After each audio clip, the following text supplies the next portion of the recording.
किसी समय भारत के खिलाफ इंडिया आउट का नारा लगाकर सत्ता में आने वाली मोहम्मद मोइज्जू मालदीव को चीन के हाथों गिरवी रखने के लिए तैयार थे। किंतु जब 2 दिवसीय यात्रा पर प्रधानमंत्री नरेंद्र मोदी लंदन से सीधे माले पहुंचे तो वहीं राष्ट्रपति मोइज्जू सारे प्रोटोकॉल तोड़कर खुद अंतर्राष्ट्रीय हवाई अड्डे पर अपने मित्र की अगवानी करने पहुंच गए। शनिवार को राष्ट्रपति मोइज्जू ने प्रधानमंत्री मोदी की तारीफ करते हुए कहा कि प्रधानमंत्री मोदी अद्भुत व्यक्ति हैं। भारत और मालदीव के बीच सदियों से अच्छे संबंध हैं और प्रधानमंत्री मोदी के समय दोनों देशों के बीच संबंध और प्रगाढ़ होंगे। दरअसल मालदीव पूरी तरह चीन के डेप्ट डिप्लोमेसी का शिकार हो चुका था, किंतु भारत ने मालदीव में चीन समर्थकों की हर खुरापात और षड्यंत्र को बहुत ही सावधानी से संभाला।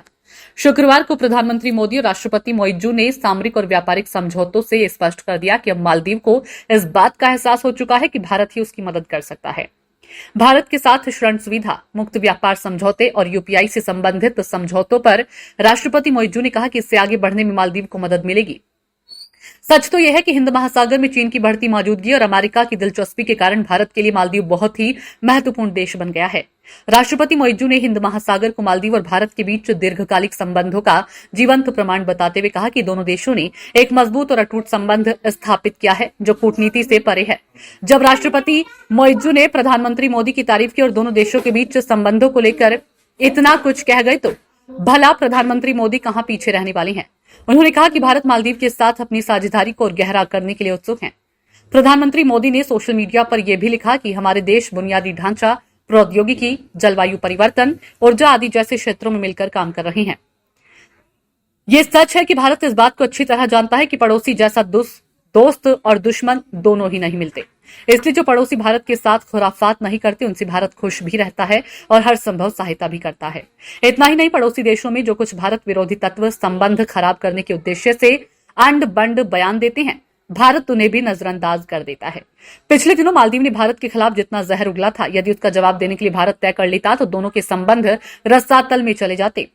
पांडिचेरी में समुद्र के तट पर प्रधानमंत्री मोदी के वसा पर बैठ जाने से मालदीव में मोइज्जू मंत्रिपरिषद के सदस्यों तक ने प्रधानमंत्री मोदी के खिलाफ टिप्पणी की, जिन्हें राष्ट्रपति ने मंत्रिपरिषद से बाहर कर दिया था। उसी वर्ष यानी 2023 से 24 के बजट में मालदीव के लिए 770.90 करोड़ रुपए का प्रावधान करके भारत ने मालदीव के लोगों का दिल जीत लिया। असल में वर्ष 2022 से 23 में भारत ने मालदीव के लिए 400 करोड़ रुपए आवंटित किया था, किंतु जब मालदीव की सरकार ने भारत को आंख तरेनी शुरू की तो माना जा रहा था कि अब सरकार मालदीव को सबक सिखाएगी।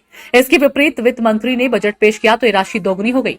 पूरी दुनिया में भारत की उदारता की चर्चा हुई और मालदीव के लगा कि चीन ने तो इतनी महंगे ब्याज दर पर कर्ज दिया है, फिर तो उनके लिए भारत ही अच्छा मित्र है।